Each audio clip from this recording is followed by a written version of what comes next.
Welcome to the Peaked podcast, where I talk about gender identity ideology and other bad ideas, women's rights, and free speech from a European point of view.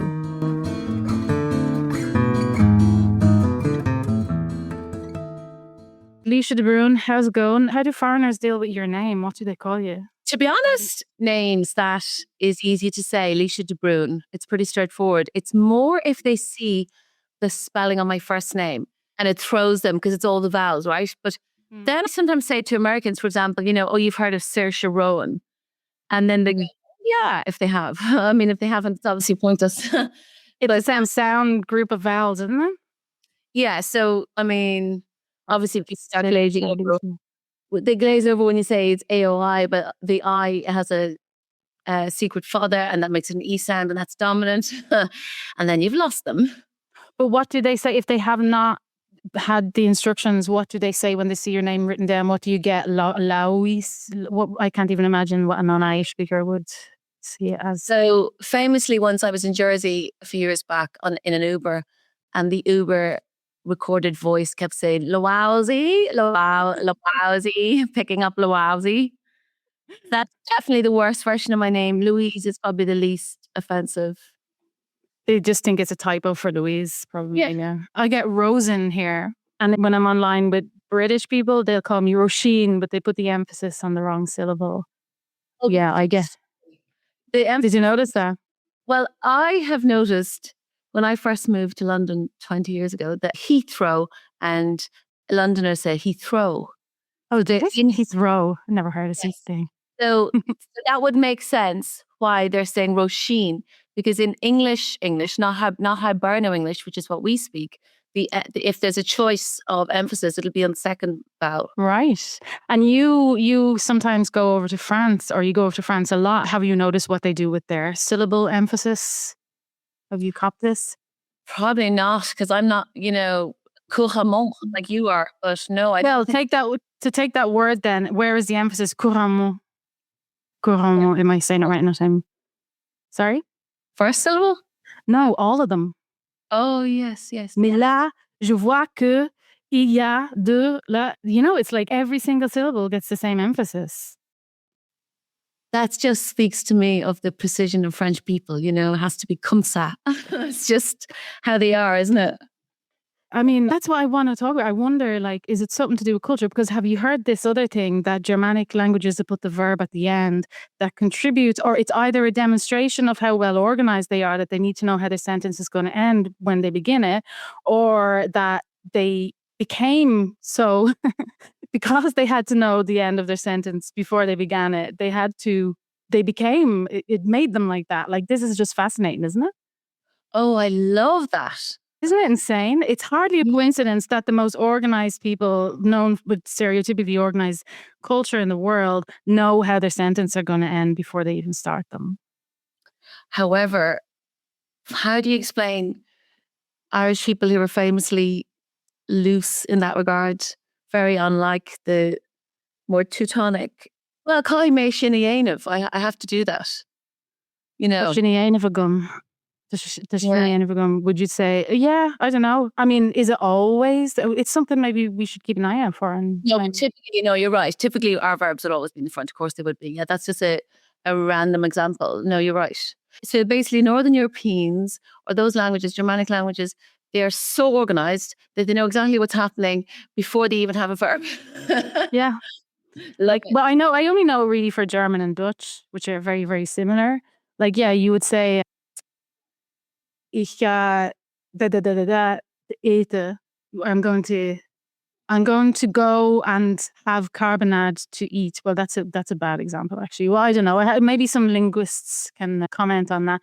But it is what I wanted to talk to you about today, because you just talked recently to Stella from GenSpecs on Stella's podcast, and I heard that you went through all your personal story and you went through the founding of the Countess and all of that stuff. So I'm going to just link to that for everyone who wants to get background, because I think you've been around for long enough now that we don't need to be doing intros to the Countess. We can move on. We can assume everyone sort of knows who you are. Or do you think so? Or are you still being introduced on the scene? I mean, I guess my audience is half Americans and the rest are British and Irish and Europeans. Are you still new?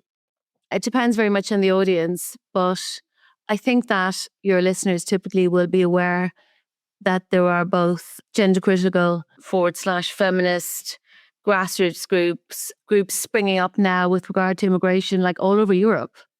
And the Countess is one of them. And I founded the Countess in 2020, and we're just kind of constantly evolving. How are you perceived by normies in Ireland? This is what I would love to know. It's impossible to know, isn't it? I guess how it's people really feel about it. Like, because when you first came on the scene, I think activism in Ireland was much more visible and present, trans side and all amnesty and everything. And they just sort of demonized you and us very effectively. But I don't think that sticks anymore. So what happened was they put out a letter demanding the politicians essentially disenfranchised us. So what they said was that do not give these people political or media representation. And actually, even though it was a kind of crazed overreach, it did work. I mean, to this day, I think we are still blacklisted effectively in RTE and also probably in the Irish Times to a degree.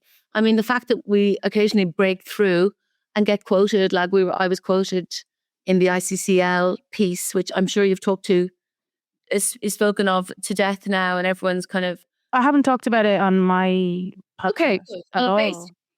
There was a trans guide for schools put out by a very well-funded, formerly quite august NGO in Ireland. And it was exactly what Stonewall have been doing in England for many, many years, which was, it was effectively an aspirational trans lobby group wish list of what they wish the law would be. And we immediately reacted. And in fact, funnily enough, we were just signing off on the copy editing of our own guides, which you can imagine say completely different things because ours are based on the actual law. So they're kind of legally sound.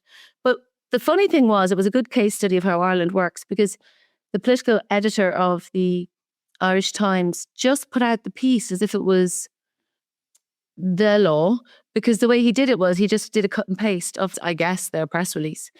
And then he was kind of chippy about it and sort of said, oh, I'll let you fight it amongst yourselves or whatever. That was insane. Yeah. Paraphrasing. And he said, I'm not taking either side. And I kind of went into his reply saying, but it's not your job to advocate for either side. It's your job to report the news and offer context. And you haven't done that because it's very misleading the way you framed this. It's framed as, because the way they had worded it, it said it was mandatory, that the schools must do this, schools must do that, for example, use preferred pronouns. And so it was incredibly misleading. It seemed as if this was perhaps had some statutorily, status. And it wasn't. It was mean. The verb that was used in it was might or may, schools may face legal... Well, no, but when it talked about legal repercussions, there was a very hedgy sentence, which to a normal person would have read like, oh God, I have to do this or I'm going to be breaking the law. And it was something like schools may be found in breach of a law or something if they don't do this. What was that sentence? Whatever it was, it gave the impression. And I understood that, having spent a long time following Sex Matters in the UK or whatever and things that they're doing, you understand that to mean, and I suppose because you're a lawyer, you understand as well that, you have to look at what does the sentence actually say. And the sentence basically was informing people that, like, somebody could take you to court and you'd have to argue about it and then you might lose, but probably not. You probably get a 4 Women Scotland type of thing. This is what this is the reality, is that, okay, somebody could accuse you of harassment, but anyone can accuse you of anything at any point. Isn't that what it sort of that's the reality? If you don't use preferred pronouns. I felt it was a really deeply cynical exercise in ramping up the climate of fear that is already there after all, because Enoch Burke is in and out of prison in Ireland.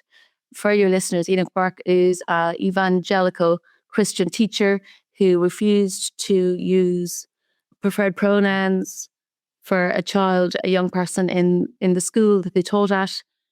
There was an altercation with the headmistress. Whether or not he should have been immediately suspended on full pay has never really been tested in court, but because he has broken various court orders and injunctions that the school got against him to not go back to the school by going back to the school, even though they had a court order, because of that, he's been found in contempt of court on numerous occasions, and he spent many, many, many weeks, months in one of the most notorious prisons in Ireland, Mountjoy.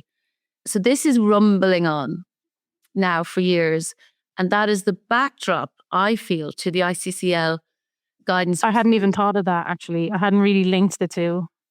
But yeah. Yeah, I think I found it deeply cynical. I thought that these, kids, young people on huge salaries, funded by the taxpayer and international philanthropists, here they are sitting around in their nice office, Enoch Burke is in and out of Mountjoy, out of a cell, and they're thinking, how do we make hay and create more fear in staff rooms by literally fabricating what the law is. I mean, there is no obligation on schools to socially transition a child, and we would argue strongly that in light of the Cass Review, that it is really, you could totally flip it over and say that in fact, schools are leaving themselves open to liability if they do socially transition a child. And to be very, very clear, I would go further and say that if an adolescent boy in an Irish school today is allowed to use the girls' changing room and the girls therefore lose their single-sex space, either toilet or changing room, or in fact, indeed, let's say a place on their sports team to a boy, that girl, that female student, she would have grounds for a claim of direct discrimination. She'd have a case, yeah. Absolutely she would. She'd have grounds, yeah. Just going back a bit there. So we talked about, the Irish Times covered this story. They just basically repeated what these bunch of NGOs said. So to just give an extra bit of context, the ICCL is the Civil Liberties. The others were TENI, the Transgender NGO. And what was the other one? Were there a whole bunch of the Rainbow NGOs, or was it just a... No, it was like when it imploded.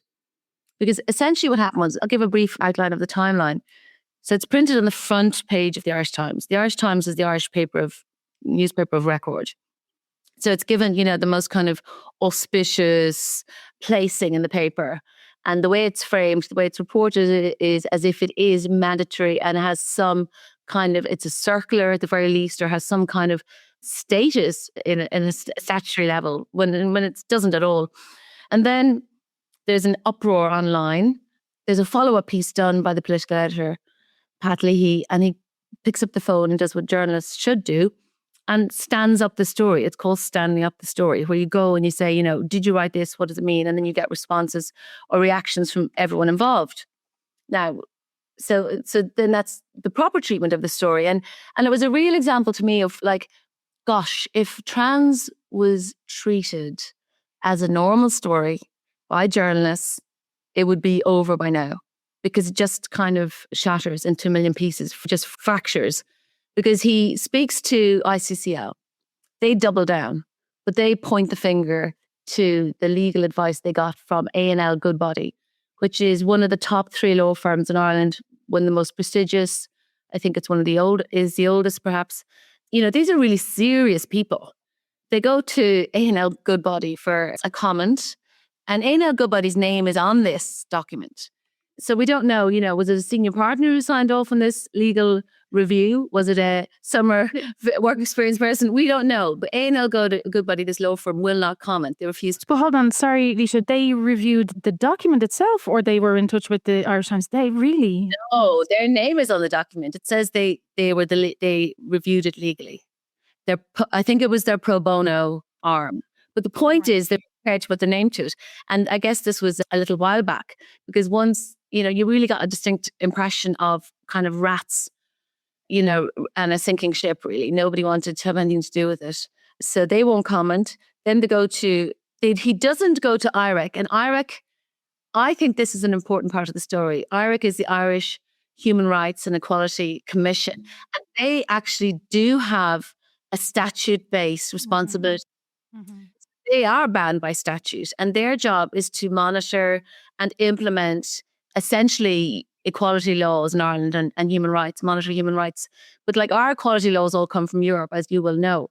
So they've got a very kind of set in stone role, and it's statute based. But I have noticed recently that they're also experiencing the old mission creep, because their mission statement has changed over the last few years. Incorporating all the causes.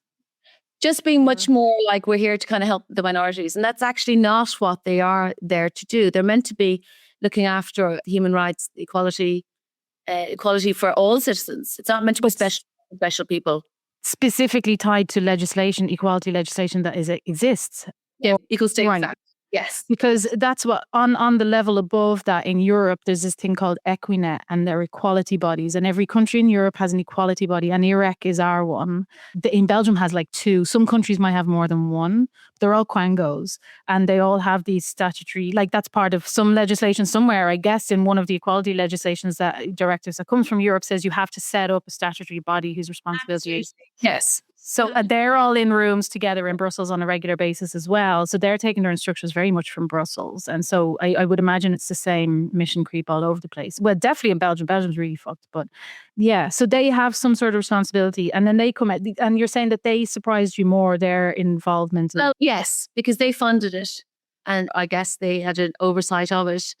And they're not supposed to just be a lobby group. They are statute-based. They're founded by statute. They have a statutory role. So that surprised me didn't go back to them for a comment, because I think that's where I would be digging next. In a body, yeah, that was kind of... But just to play devil's advocate for Pat Leahy, who's the editor of the Irish Times, who put the story on the front page, etc., and who didn't get any context. You said as a journalist, your job is to report the news. Is not to take a side. So, I mean, it comes down to, this is maybe getting too philosophical, but they're supposed to think there are no two sides to this. Look, these bunch of organizations who work on this very specific domain have put out some guidance.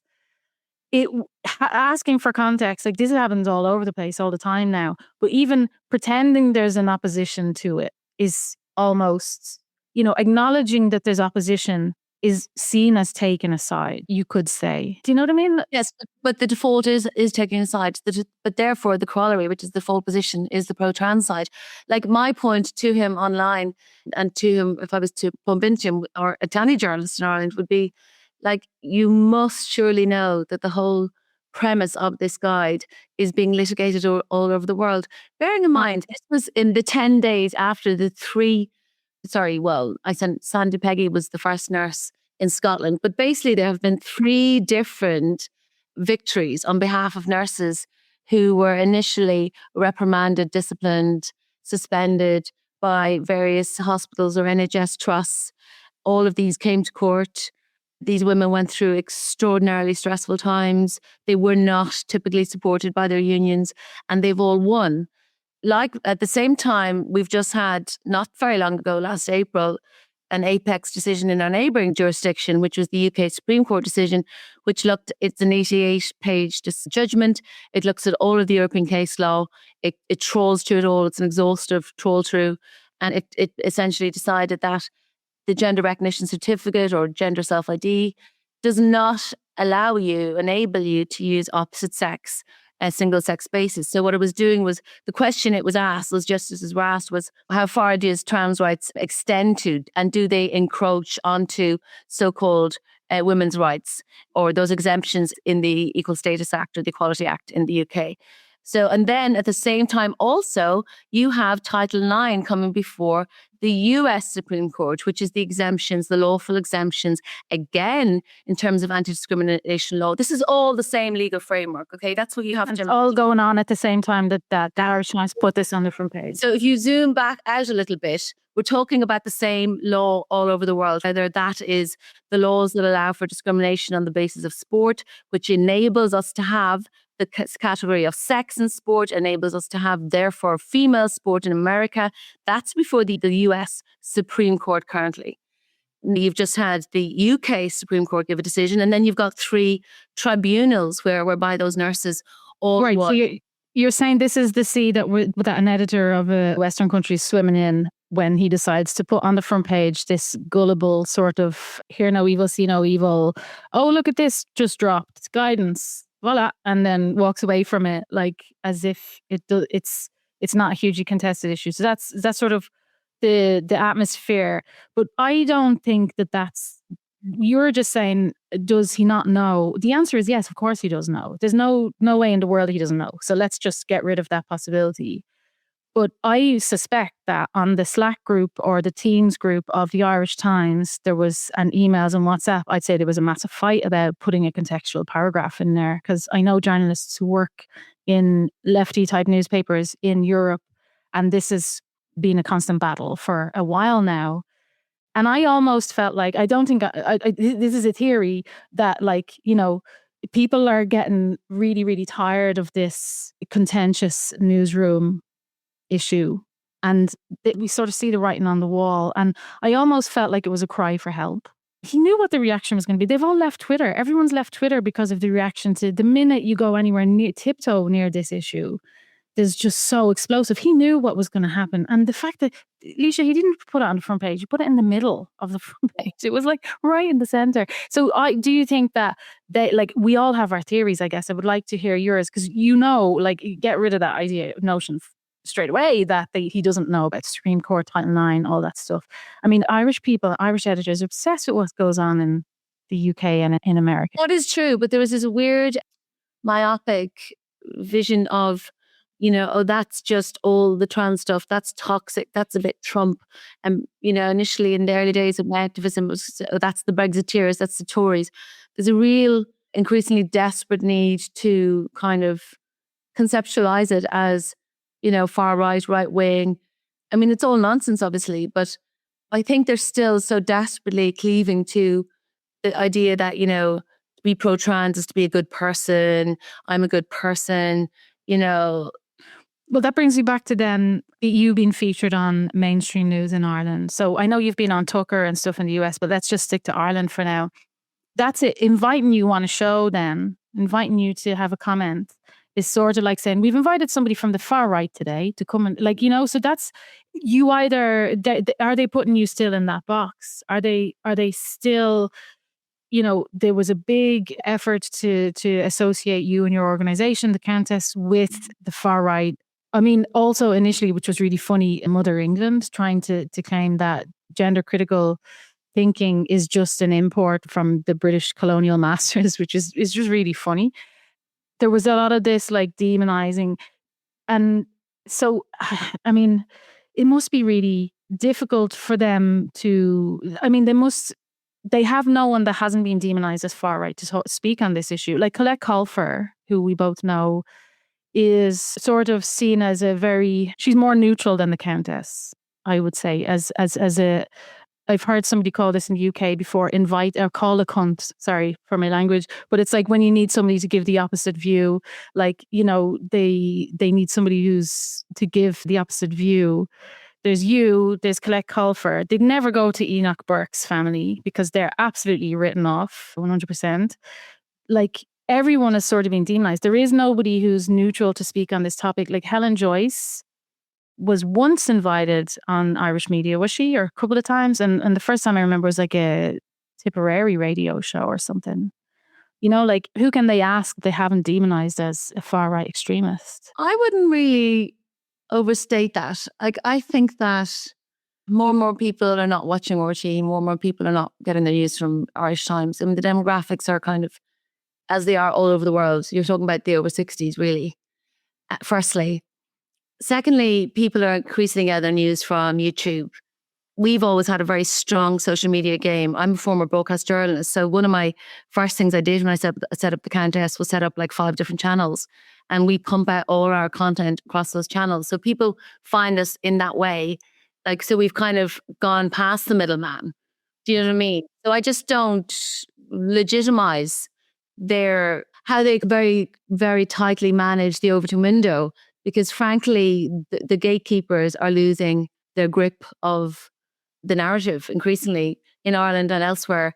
Like, firstly. Secondly, Ireland doesn't have to be Dublin, doesn't have to be Dublin-centric. And I'm not from Dublin, I'm from a farm in County Carlow. So I've always naturally kind of lent that way. So also one of the first things we did when I founded the Countess was look up every single radio station in Ireland and our media list.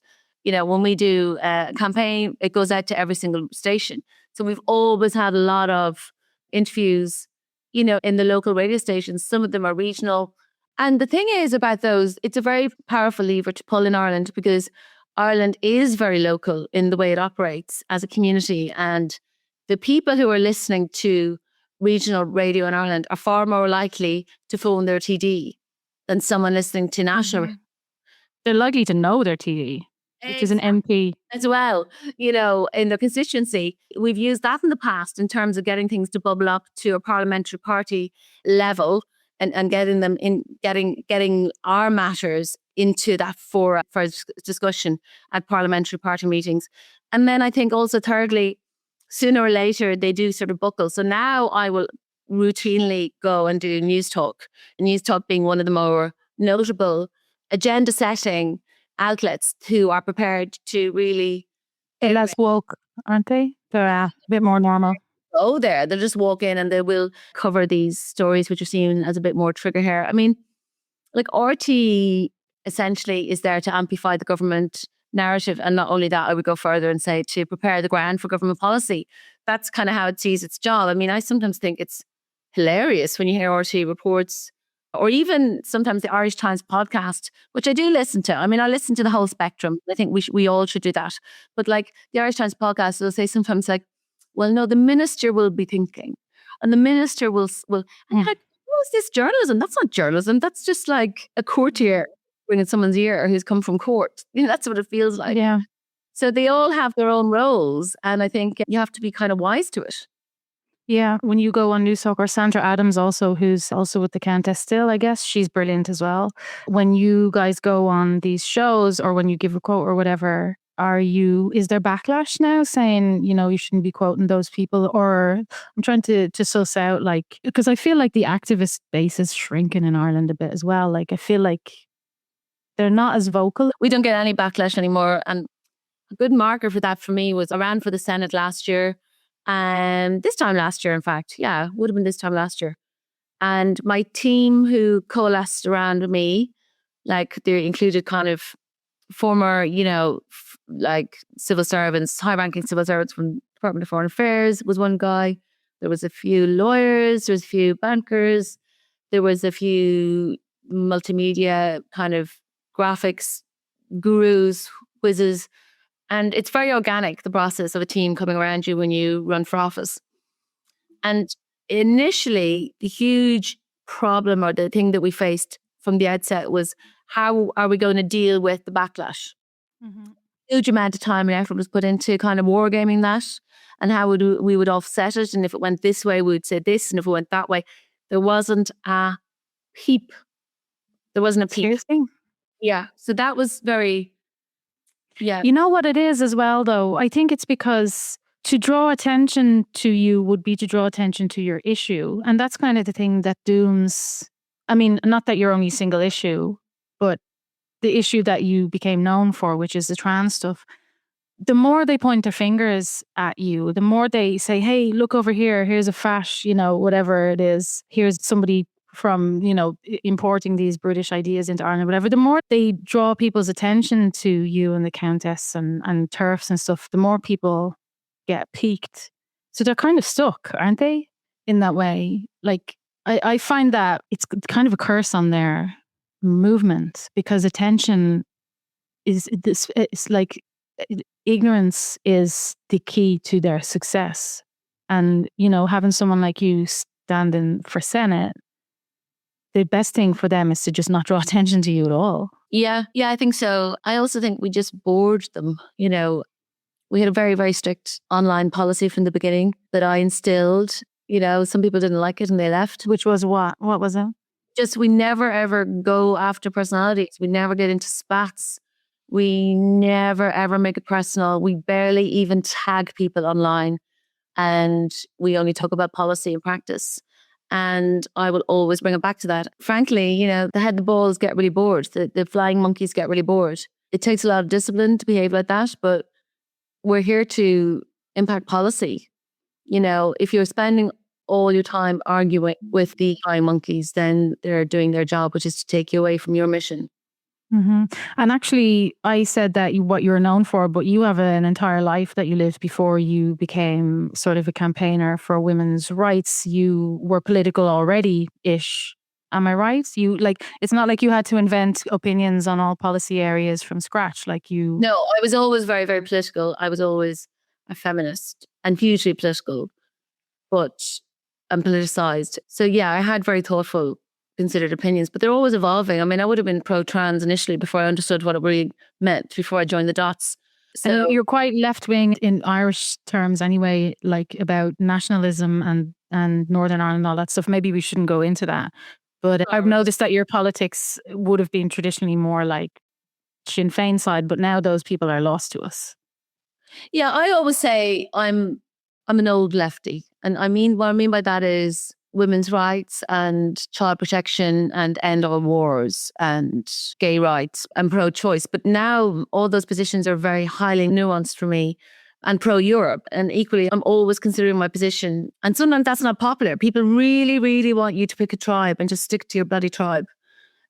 But I really don't believe in that. I try to take every issue, take it issue by issue, and do as much reading as possible and thinking as possible, and think critically, and then decide. Having said that, I do think that on the trigger hair issues, be it Palestine, be it abortion, trans, obviously immigration, and even Ukraine, you pretty much land on one side of what is effectively a conflict of rights situation.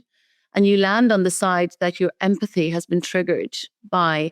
And the matter of your empathy being triggered is really to do with everything you've ever been through, how you are wired, how your psyche works, how your life experiences have coalesced to bring you to that position. And it's kind of where you land, and you can't really dislodge it with facts, I find. And I'm always reminded of that when I try to persuade someone and do advocacy. Is like, the reason that trans is embedded so much is because of the emotional argument that took hold.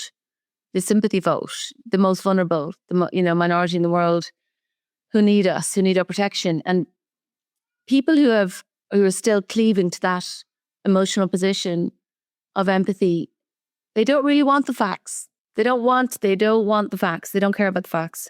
And I've noticed that about all these issues. Maybe that's different. I will always hunger for facts, and I will always not enjoy changing my mind. I have that kind of flexibility, I suppose. I think some people have those brains where the novelty of a new information that changes, that sort of more and more nuance, pile it on, and it sort of like tickles their brains. But, there are issues that, somebody will say, why don't you care about this other issue? And I just don't care about it. There's a lot of people who just don't care about the trans issue. And in a way, those are the most frustrating people. Because it's not that their sentimentality has been weaponized or whatever. It's just that they're just like, oh yeah, well, why don't you care about climate change? It's like, well, I just don't fucking care about it. Like, I just don't feel, my brain isn't drawn to it, and those people are very frustrating. But I agree with you 100% that people aren't going on facts at all. That's true. And I think women have an issue with this. There's a lot of discussion on Twitter these days about like why women, these days, there's been for ages, why women go along with the trans stuff so much. And I truly do believe that women are sort of enforcers of norms, because evolutionarily speaking, it's the safest thing to be, is to be consensus, to go along with the consensus and help everyone keep in line with the consensus, because that's the safest space to be. It's the safest place for a cave woman to be, is to be agreeing with everyone around her and being like, oh yeah. And then sort of keeping everyone in line with the status quo. Maybe you don't get many rogue cave women. Like, it's very unsafe for us to go out on our own. But even men, a lot of men I know do this as well. It's like, they're absolutely horrified that you go against the grain. They're absolutely horrified. I think for a lot of people, it's not even necessarily, first of all, it's not about critical thinking. They haven't done the critical thinking. They've outsourced that to the tribe. Fine. And we'll go along with that. And then the other thing is just that they don't want to be associated with this thing that's considered mean. And it's never about first principles. It's never about going back and saying, right, well, what's the outcome if we put F on the passport that should be M? They're not thinking about it that way. As you say, like, completely resistant to facts. But we know this is a very particular issue, I think, the trans issue, because we know that, like, as soon as they know about it, everyone will be on our side. They just can't say it. So is that changing in Ireland right now? I've always been convinced that, it's the large silent majority that they're on our side. They just can't say it for reasons that we just outlined. What do you think is happening in Ireland at the moment? I think it is very much depends on class, actually. I've noticed that with trans and then more recently with my work around immigration, that the more highly educated you are in Ireland, the more likely you are to not only hold luxury beliefs, but identify as someone who believes X or Y. Identify with, I am the sort of person who is pro-trans rights. I am the sort of person who is pro-immigration, because that makes me a good person, a compassionate person, a lefty. And so it's very identitarian. And so I used to think that kind of, Middle Ireland agreed with our positions, and I still think that's true. I suppose I've realized that, especially when it comes to immigration, that there's a huge swathe of people for whom it doesn't impact their day-to-day lives.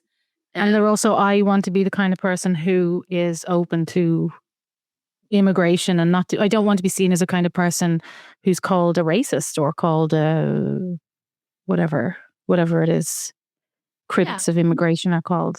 Look, for me, those same people, it's no coincidence that those people who would have been, let's say, the nascent middle class, Irish Indigenous middle class in the sort of 40s, 50s, 60s, who would have been the upholders of the ultra strict version, the brand of Catholicism, which was utilised in Ireland to create extraordinarily strict social control.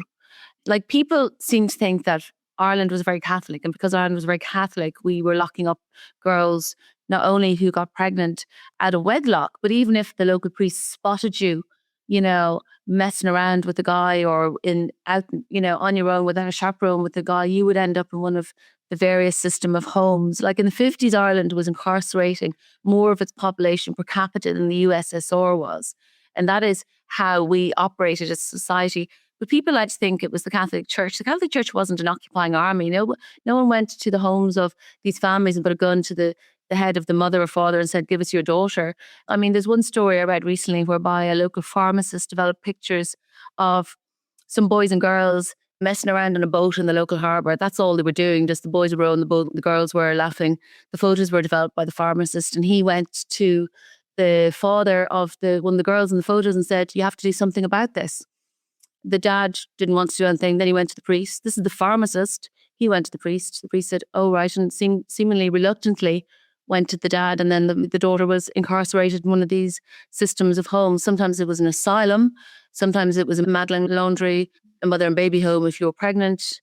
So my point being is that people think that came directly from the church. None of these were edicts from the Vatican. This was a particular brand of Irish social control. I believe that the Catholic Church was just a useful mechanism or framework, but it was Irish. It was enforced by people. It's lacking. And it was a way, and I think also post-famine, it was a way to protect the nascent, burgeoning working landowner class. Because for the first time, Irish people had farms.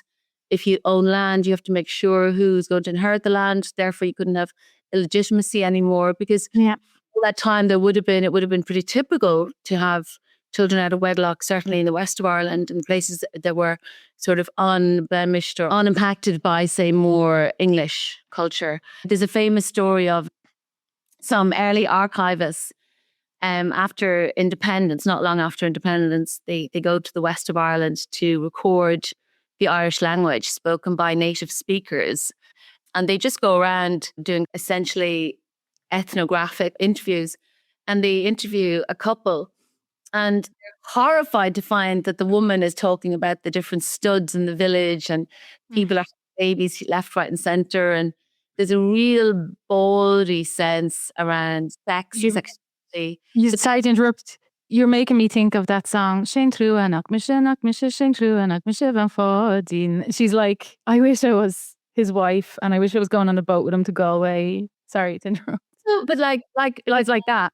All peasants, say Sholster was the same. I mean, there was a kind of a realism about sex and a kind of earthiness to peasant life across Europe.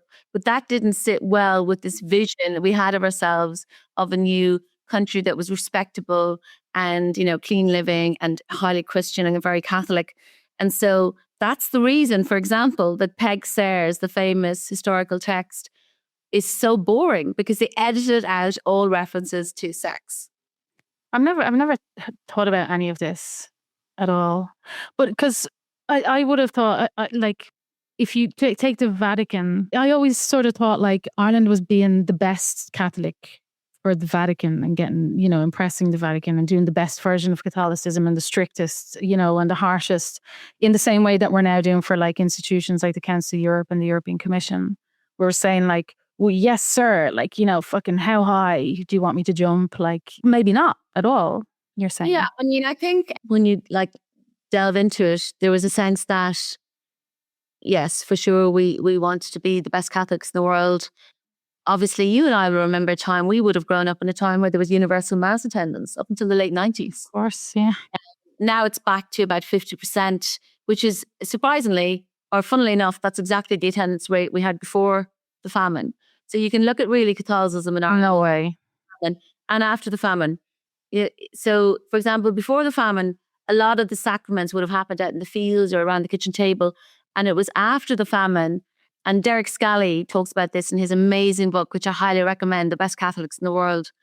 He really cool. He talks about how there was essentially a power grab, and the church becomes an institution, and they start to manage this flock. And this, Irish people are essentially massively traumatized after the famine, where 1 million people have died of hunger, 1 million people have emigrated in the immediate aftermath. And this is a hugely traumatized population, and the church essentially see their chance, and they institutionalize.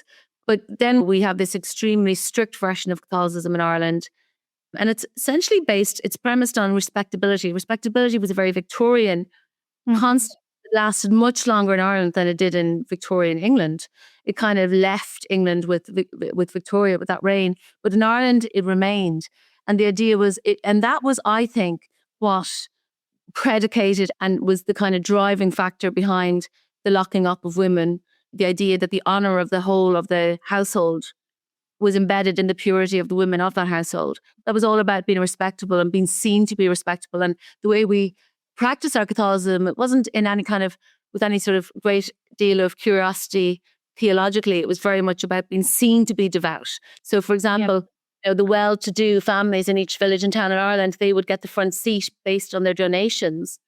So I think that is what's happening today. To me, there's a direct line from that era of, the respectable people telling the rest of them, looking down on the rest of them, to this sense today that, the journalist class, the academy, the lawyers, the bankers, there's a lot of people who would be seen to be, in that class, who have, I think, unconsciously decided where the new locus of power is, and it is definitely radical progressivism in Ireland, isn't it? The respectability is linked to progressivism as opposed to linked to chastity or chasteness or whatever it is. And just as you were describing it, it's really similar to Muslim families, Muslim culture that I know in Brussels. So as you know, I live in Brussels. I'm surrounded by Muslim families. Like 80% of my street is Muslim families. And it's the same kind of thing. The older people, and this is a conversation that's going on everywhere at the moment, but the people who are like 45 and above, parents, are very chill about everything. And it's the younger ones who are sort of getting back into the old ways of and being very chaste and very respectable. And, the hair, there's more veils and stuff, there's a lot of like policing each other's respectability, honor, all that stuff. All that stuff is sort of coming back. I think everywhere in Europe, there's a little bit of that creeping back in, but it's very much about, the honor of the entire family is tied up in what the daughter wears, and where the daughter goes. And it's all about what everyone thinks about the daughter. The wife, who cares, because she's inside, she's diabetic, she's completely overweight, she's completely covered when she goes outside anyway. Forget her. It's the daughter. Everything is tied up in the honor of the daughter. It's just mirrors sort of what I understand of very devout Ireland back in the 50s, 60s, 70s, because by the time we were kids, it loosened its grip, and it was, gone by the time I was 17, I would say. I was still going to mass in the 90s. Everyone was sort of letting go of it in the 90s. But by the time I was 17, what was that? 2000, it was gone. I don't know. You know what? I have a 15-year-old now, and funny thing is, like, she's got a leap card and she goes all around Dublin, and she'll say, you know, oh, we decided to go to Liffey Valley or whatever some Saturday, and off she'll go. And I'm so relaxed. She just happens to be very responsible, together young girl as well. But it's funny how I had a memory recently of when I was that age, there was this whole thing about you couldn't go down the town, you know, if like, because you'd be seen, or it was seen as, like, it was never spelled out, but it was like kind of tacky or cheap or trashy to be wandering the streets as a girl, as a teenage girl, with your mates or on In your own. Carlow Town. Yeah, but in general, that was kind of the thing. Yeah, and I think that was probably the last residue of Maybe. that. Because you're a couple of years older than me, are you? Yeah. You don't have to talk about our ages. Would have been, let's put it this way, this would have been mid-90s. Right. Well, I didn't have that experience because I was in Dublin in a housing estate, and it was different. You go into Dublin City like you're anonymous. Nobody knows who anyone is. So it didn't really matter. Yeah, that's an interesting history of Ireland that I just never really think about. I interviewed a friend recently called Susie about Belgian culture because something happened recently in Belgium that I was really upset about, and this episode's going to be coming out next week or something, so you can hear all about it. But Belgium has a man, a transvestite, trans woman who is a very high-profile public figure. And he recently got caught in a cheating scandal. And so he's been pressured to step down from his very prestigious job as the dean of a big university. And nobody's talking about the fact that he's pretended to be a woman for the last 15 years. And it's just very, very weird. And when the story first broke, I was like, come on, somebody mentioned the fact that he's also lying about being female. And he's taken the deputy prime minister job in the past. He's also been a member of the European Parliament. He's been a senior figure in the Green Party for a long time. He takes women's spots, quota jobs, he's been doing all this for years. And it was horrific because when the story, I can see you shaking your head there. When the story first broke, I was like, right, I'm going to say nothing. I'm going to give it a few days to see, will people come around naturally to the realization that, that was the first part of the conversation. If you would like to hear the rest, you can go to peaked.substack.com to hear more. You do that by taking out a paid subscription, which helps me to continue this work and to quit my day job so I can do more of it. Thank you very much. Peaked.substack.com.